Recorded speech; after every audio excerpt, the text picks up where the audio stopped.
దక్షిణాది సినీ పరిశ్రమకు చెందిన ప్రముఖ నటుడు విజయ్ సేతుపతి ఇటీవల తనపై సోషల్ మీడియాలో వచ్చిన లైంగిక వేధింపుల ఆరోపణలపై తొలిసారి బహిరంగంగా స్పందించారు. ఈ ఆరోపణలను ఆయన నాసిరకం, అబద్ధమని అభివర్ణించారు. ఆయన మీడియాతో మాట్లాడుతూ ఈ విషయం వల్ల తన కుటుంబం బాధపడిందని, అయితే తాను మాత్రం ఈ ఆరోపణల వల్ల ఏమాత్రం కలత చెందలేదని స్పష్టం చేశారు. ఈ విషయంలో తాను సైబర్ క్రైమ్ డిపార్ట్మెంట్లో ఫిర్యాదు కూడా నమోదు చేసినట్లు విజయ్ సేతుపతి వెల్లడించారు. ఈ ఆరోపణలపై మాట్లాడుతూ నన్ను కొద్దిగా తెలిసిన వారైనా ఈ ఆరోపణలు విని నవ్వుకుంటారు.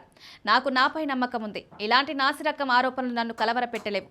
నా కుటుంబం, సన్నిహితులు మాత్రం ఆందోళన చెందారు.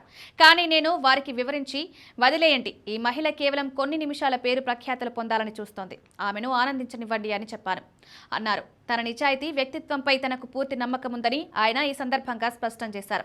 మేము సైబర్ క్రైమ్లో ఫిర్యాదు చేశాము. గత 7 ఏళ్లుగా నాపై అనేక రకాల పుకార్లు వ్యాపింపజేశారు. కానీ ఇవన్నీ ఎటువంటి ప్రభావం చూపలేదు, భవిష్యత్తులో కూడా చూపవు అని విజయ్ సేతుపతి తనపై వచ్చిన ఆరోపణలను ఖండించారు. ఈ ఆరోపణలు వచ్చిన సమయం అనుమానాస్పదంగా ఉందని నటుడు అభిప్రాయపడ్డారు. నా కొత్త సినిమా బాగా ఆడుతోంది. బహుశా కొంతమంది అసూయపడే వ్యక్తులు ఇలాంటి ఆరోపణలు చేసి సినిమాకు నష్టం కలిగించవచ్చు అనుకుంటున్నారు. కానీ అది జరగదు అని ఆయన అన్నారు. ఇది తన సినీ ప్రగతిని అడ్డుకోవడానికి జరుగుతున్న కుట్రగా భావిస్తున్నట్లు తెలుస్తోంది.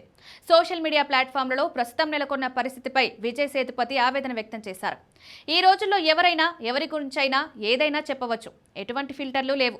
మీకు కేవలం సోషల్ మీడియాలో ఒక ఖాతా ఉంటే చాలు. ఎటువంటి భయం లేకుండా మీరు కోరుకున్నది రాయవచ్చని విజయ్ సేతుపతి అన్నారు. ఇది వ్యక్తుల పరువు ప్రతిష్టలకు తీవ్ర నష్టం కలిగిస్తుందని పరోక్షంగా సూచించారు. కాలీవుడ్లో కాస్టింగ్ కౌచ్ ఎక్కువగా ఉందని, తనకు తెలిసిన ఒక అమ్మాయిని విజయ్ సేతుపతి లైంగికంగా వేధించాడని రమ్య మోహన్ అనే మహిళ ఎక్స్ వేదికగా పోస్ట్ చేసింది. ఆ పోస్టులో విజయ్ సేతుపతి క్యారవాన్ ఫేవర్ కోసం 2 లక్షల రూపాయలు, డ్రైవ్ కోసం 50,000 ఆఫర్ చేశాడు. కానీ సోషల్ మీడియాలో మాత్రం సాధువులా వ్యవహరిస్తాడు అని రాసుకొచ్చింది.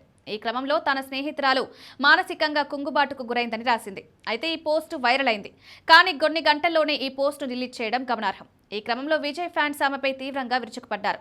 ఆ విమర్శలు నిజమైతే ఎందుకు డిలీట్ చేశావంటూ ప్రశ్నల వర్షం కురిపించారు. దీంతో ఆ మహిళ వివరణిస్తూ కోపంలో అలా చేశానని, అది అలా వైరల్ అవుతుందని ఊహించలేదని, తన స్నేహితురాలి గోప్యత కోసం పోస్టును తొలగించినట్లు చెప్పుకొచ్చింది.